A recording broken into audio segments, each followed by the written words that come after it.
Les portes d'entrée et de sortie de votre chambre de combustion sont les soupapes. Elles ont besoin de jeu pour fonctionner correctement.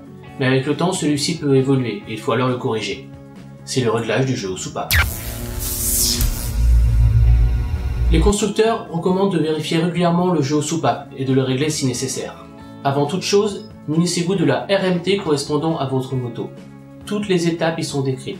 Sur certaines motos, il est nécessaire de tomber le moteur pour faire le jeu aux soupapes, comme sur la GSR 750, alors que sur d'autres, on peut faire l'opération le moteur dans le cadre, comme sur la CBR 125 ou la Yamaha XT600. Il n'est pas nécessaire de vidanger la moto pour faire le jeu aux soupapes. Par contre, il est indispensable de le faire moteur froid. La température influe sur la dilatation des métaux.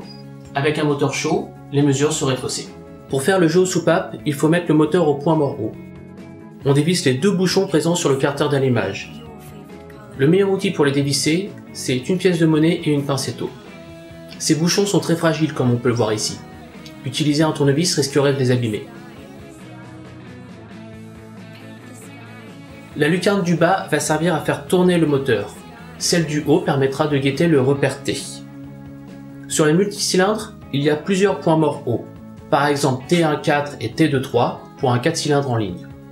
Avec une douille, on fait tourner le moteur dans le sens inverse des aiguilles d'une montre jusqu'à avoir le repère T dans la lucarne du haut. Si on rate le repère T, on est bon pour refaire 2 tours. Il y a 2 types de soupapes, celle d'admission par laquelle le mélange air-essence arrive, et celle d'échappement par lesquelles les gaz repartent. Ces différentes soupapes ne se règlent pas aux mêmes valeurs. Allez voir dans la RMT quel jeu les différentes soupapes doivent avoir.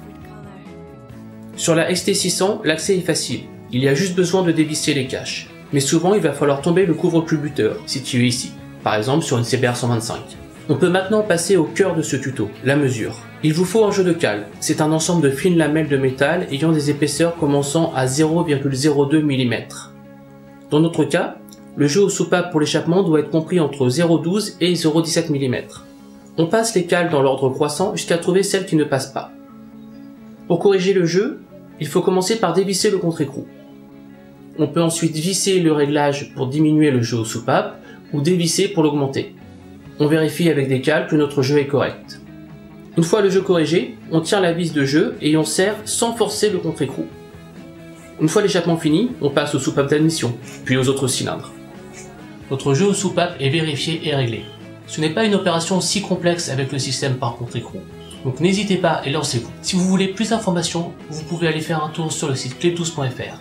Et si vous avez aimé la vidéo, n'hésitez pas à la partager ou à vous abonner. En attendant, à bientôt et bonne mécanique!